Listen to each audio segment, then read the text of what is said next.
Hello everyone, কেমন আছো সবাই? আশা করছি সবাই ভালো আছো আর আমিও খুব ভালো আছি। আজকে বানাচ্ছি ঠেকুয়া, তাই ভাবছি ভিডিওটা তোমাদের সাথে শেয়ার করি। ময়দাটা ভালো করে চেলে নিয়েছি। ময়দা, সুজি, কাজু বাদাম, চিনি, রিফাইন তেল।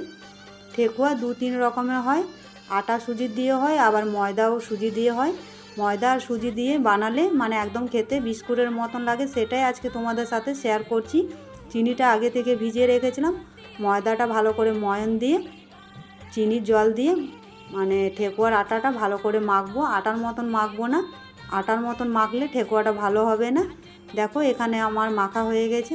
যেহেতু আমাদের এখানে বিহারিরা আছে, একটা কাকিমা আমাকে শিখিয়ে দিয়েছিল।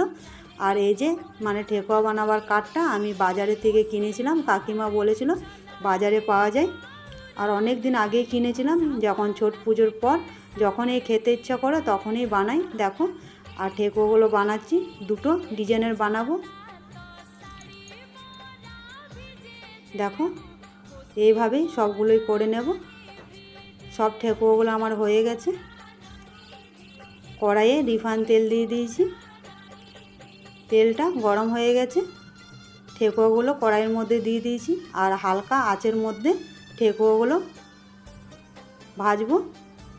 লাল করে ভাজা হয়ে গেছে, আবারও কড়াইয়ের মধ্যে দিয়ে দিয়েছি।